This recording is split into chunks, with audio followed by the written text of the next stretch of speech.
अपने राइट्स के लिए लड़ना और खड़े होना हर इंसान का बुनियादी हक है। ये जो हमारी इंडस्ट्री है, पाकिस्तानी ड्रामा इंडस्ट्री, जिसकी वजह से हमें दुनिया पहचानती है, हमारे ड्रामाज देखती है, हमारी पहचान बन चुकी है। इसको इस मुकाम तक लाने के लिए बहुत सारे लोगों की बहुत कोशिशें लगी। बैक इन द डे जब एक ही चैनल होता था, एक्टर्स को बहुत कम पैसे मिलते थे। तो क्या हुआ, एक्टर्स ने स्ट्राइक कर ली और इस स्ट्राइक को लीड कर रही थी लाहौर सेंटर से एक खूबसूरत, टैलेंटेड और हेड स्ट्रॉन्ग हीरोइन सबा हमीद। उस वक्त चैनल की मैनेजमेंट ने कहा कि ठीक है, सबा हमीद ने हमारे साथ काम नहीं करना तो ना करें, हम 10 सबा हमीद खड़ी कर देंगे। इस बात को कोई 3 डेकेड्स हो चुके हैं, 10 तो क्या, एक भी सबा हमीद नहीं वो सामने खड़ी कर सके, because there is nobody like her. Yes, she is a very progressive writer, Hamid Akhtar's daughter, and she's also the mother of 2 superstars, Faris Shafi and Misha Shafi. लेकिन जो उनका अपना नाम, उनकी अपनी आइडेंटिटी है, इन सब बातों को सरपास करती है। Please help me welcome the icon that is Sabaa Hamid. Welcome to my show. अस्सलाम वालेकुम। अस्सलाम वालेकुम। तुमने इतनी तारीफ कर देंगे, मैं कुछ पानी पानी सी हो गई। सच बोला है मैंने। No lies were spoken. Welcome to my show. कैसी हैं आप?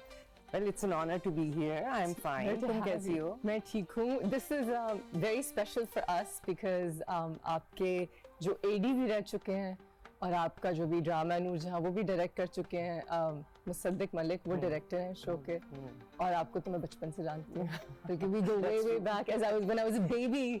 You used to see me. हाँ, और मैं हर जगह बताती हूँ कि the most beautiful baby that I've ever seen. Thanks. God knows what happened.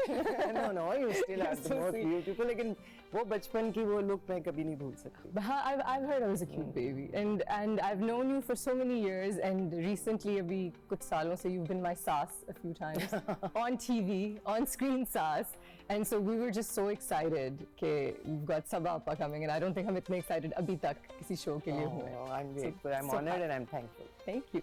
मुझे बताएं, I want to go way back. Okay. You grew up in a very interesting era. Pakistan में बहुत एक जो एक गोल्डन एरा लिटरेचर का भी होता था, and you know, so you were in Lahore 1960s में. What was it like growing up in Lahore उस दौर में?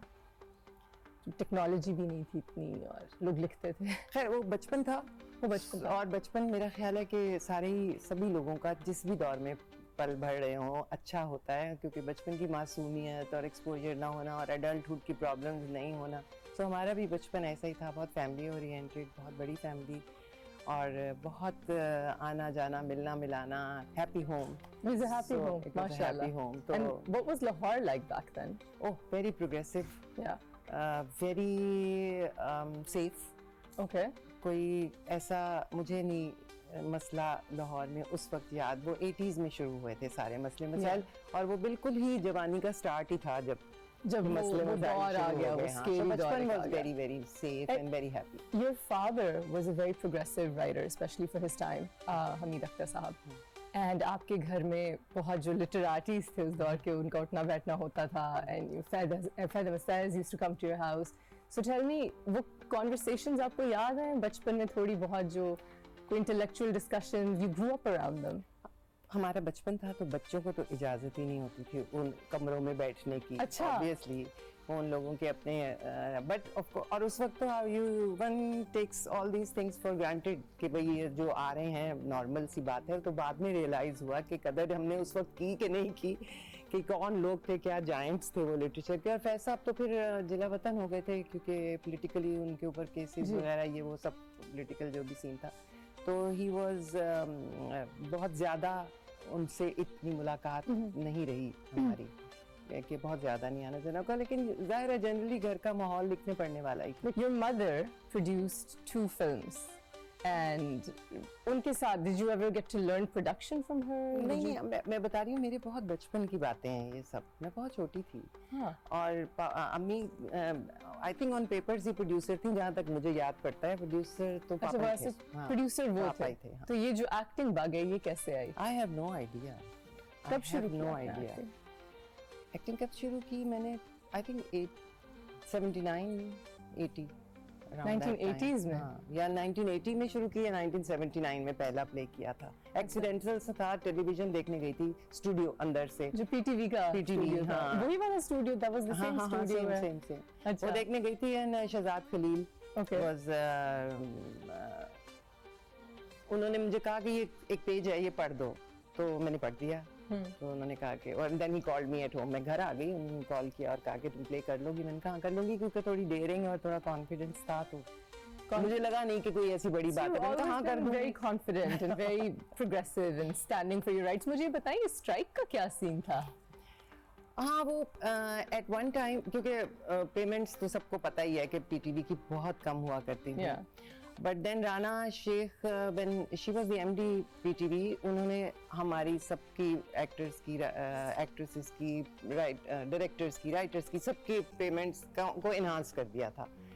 और एंड वी वर बुक्ड, क्योंकि उससे पहले तो हम फिर इधर उधर जो भी थिएटर कर लिया, ये कर लिया, प्राइवेट तो सेक्टर था नहीं। तो फिर पॉलिटिकली वो उनको उतारा गया, तो जो नए एमडी आए उन्होंने वापस रिवर्स कर दिया। और we were at that time working, मैं भी I was working in a serial, और हमें पता चला कि पिछले हफ्ते जो पेमेंट मिली थी अगले हफ्ते वो नहीं मिलेगी, उससे आधी मिलेगी, तो refuse to. I always wonder कि कैसे, मतलब my mother was an actor, you guys have worked together, and I just wonder कि घर कैसे चलते थे?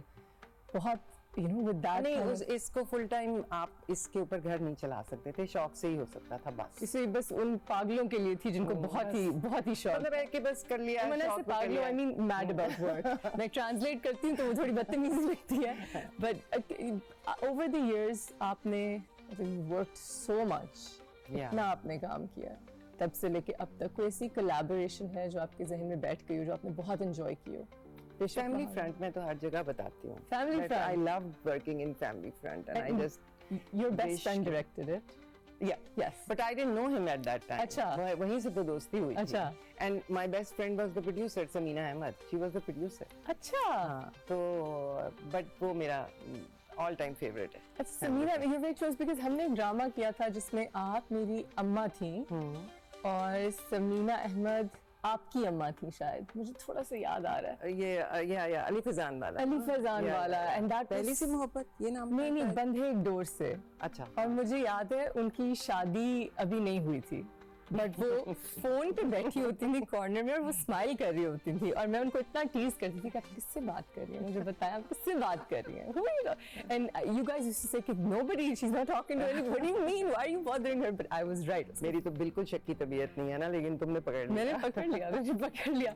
अब मुझे बताएं, ये जो पीटीवी का जो गोल्डन एक एरा था, तब जो एक्टर्स थे जो अपने 20s और 30s में थे, उनमें और अब हम में आपको सबसे ज्यादा फर्क क्या नजर आता है? देखो, काम के करने का स्टाइल ही इतना बदल गया है कि मैं ये नहीं कह सकती कि एक्टर्स बदल गए हैं। अब एक डिफरेंट तरीके से काम होता है, तो अब वो एक्टर्स उस सांचे में ढले हुए हैं। उस ज़माने में और तरह से काम होता था, तो उस ज़माने के एक्टर्स और तरह से काम करते थे। हमें 5 दिन 6 दिन टेलीविजन पे आके पूरा स्क्रिप्ट रिहर्स करना होता था। तुम्हें तो पता ही है, माय मदर भी वाज पार्ट ऑफ इट। अब ऐसा नहीं है, अब हमें पता है, अब हमें सेट के ऊपर स्क्रिप्ट मिलता है टाइम्स, और अगर पहले मिल भी जाए तो एक्टर्स इतना उसको डेडिकेटेडली पढ़ भी Yeah. नहीं सकते, because it's now 30 episodes, Yeah. 35 episodes. Yes. पूरा नॉवल हर रोज तो नहीं पढ़ा जा सकता। तो लेकिन ये कि पूरी, मैं तो फुल मार्क्स टू देम कि वो इन कंडीशंस में, जो कि जरा थोड़ा सा क्रिएटिवली जरा मुश्किल है। अब पहले तो हम जब सेट पे जाते थे, we would have been prepared, पूरी लाइनें हमें याद होती थी, पूरी मूव्स का हमें मालूम होता था। रीटेक का कोई सीन ही नहीं था, हर सीन एक गो में होना है बस। पूरा, और मल्टीपल कैमरा पूरा शूट्स होती हैं। थ्री कैमरा शूट थी, और जिससे कोई मिस्टेक हो जाए, गलती हो जाए और उसकी वजह से रीटेक हो, वो उसको बहुत लुक डाउन किया जाता था। तो everybody would try very hard. हाँ, टेंडेंसी हो तो फिर आप पॉलिश उसको कर सकते हैं। सो मेहनत तो खैर ज़रूरी है हर फील्ड में ही, और इसमें भी, लेकिन टैलेंट का होना बहुत ज़रूरी है। I agree.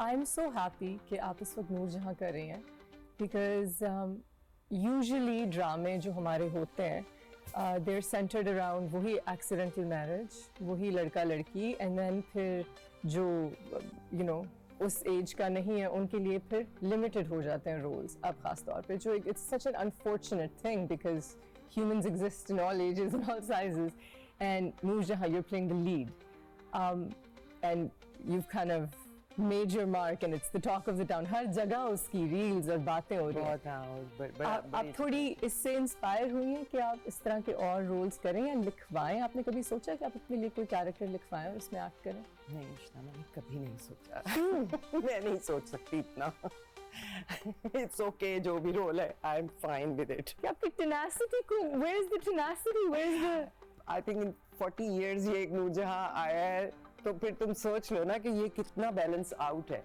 So I don't think so लेकिन सबा जी आप डायरेक्ट भी करती हैं और आप बहुत अच्छा डायरेक्ट करती हैं बल्कि आप मेरी फेवरेट डायरेक्टर्स में से हैं आपने हब्स का एक पहला स्पेल थोड़ा सा डायरेक्ट किया एंड आई और जैसे आपकी मर्जी आपने डायरेक्ट किया you directed these incredible dramas and but I've worked with you in Hubs for one spell and you were so much fun to work with और आप इतनी बारीकियां निकालती थी so अब तो आपके पास एक पूरा प्लेटफॉर्म है कि आप लिखवा भी सकती हैं डायरेक्ट भी कर सकती हैं and then you're one of the best actresses that have ever been in this industry ever and we all agree to this so why not create something from scratch तो I am not a good story maker I am not मुझे कहानी नहीं सूझती अच्छा मेरे पास लिखी भी आ जाए तो मैं उसमें मीन में निकाल सकती हूँ Yeah. कि ये नहीं ठीक इसको यूं कर ले इसको यूं कर ले लेकिन पहली लाइन क्या होगी और फिर आखिरी लाइन पे क्या होना है मैं इतनी शायद क्रिएटिव नहीं हूँ मुझे सूझती ही नहीं है कोई कहानी डायरेक्शन में आप आई कैसे नेचुरली आप इसमें आ गई एक्सीडेंटल अगेन जैसे एक्टिंग में मैं एक्सीडेंटल एंट्री थी इसी तरह डायरेक्शन में भी एक्सीडेंटल एंट्री थी आई वाज एक्टिंग इन गलती it was the first serial that I directed उससे पहले मैंने सिंगल प्लेस डायरेक्ट किए थे फैमिली फ्रेंड के 2-3 एपिसोड्स डायरेक्ट किए थे अच्छा। और मोस्टली मेरी डायरेक्टर्स के साथ बहुत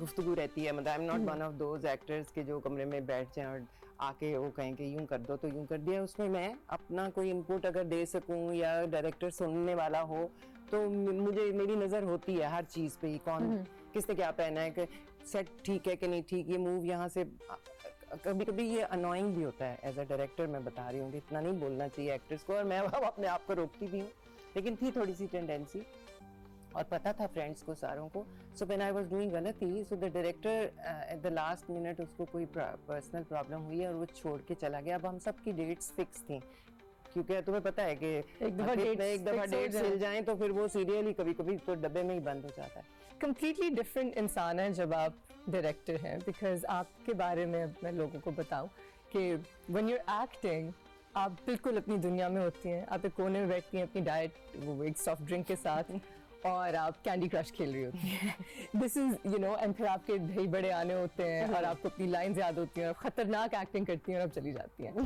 दैट्स योर सीन जब आप डायरेक्शन कर रही होती हैं तो मैंने आपको शायद कभी भी एसी वाले मेकअप रूम में नहीं देखा आप बैठी होती हैं गर्मी में क्रू के साथ सेट पे आप एक एक चीज आप सेट खुद उठा के रख रही होती हैं so you are just a completely different person लेकिन आपको फिर भी वो मेहनत वाला काम ज्यादा पसंद है दैट्स बहुत फुलफिलिंग बहुत अचीव ऐसी अचीवमेंट्स लगती है मुझे आपको पता है मैं लड़ चुकी हूँ मैंने आपका अगला ड्रामा करना है सिक्स सिग्मा में मैं कह चुकी हूँ कि why am I not doing सबाबा's नेक्स्ट ड्रामा बिकॉज़ आप एक्टर्स को इतना कंफर्टेबल रखती हैं और इतना आप इतना एनकरेज करती हैं because I am an actor मुझे पता है ना उनको क्या चाहिए और किस तरह से वो कंफर्टेबल फील करें so you didn't want to be an actor you didn't want to be a director आप एक पायलट बनना चाहते हैं बचपन में तो यही था बचपन में पायलट बनना चाहते थे and what was the goal बस फ्लाई करना और ट्रैवल करना and were you into arts at all बचपन में बिल्कुल भी राइटिंग नहीं बिल्कुल भी नहीं पढ़ाकू थे नहीं बिल्कुल भी नहीं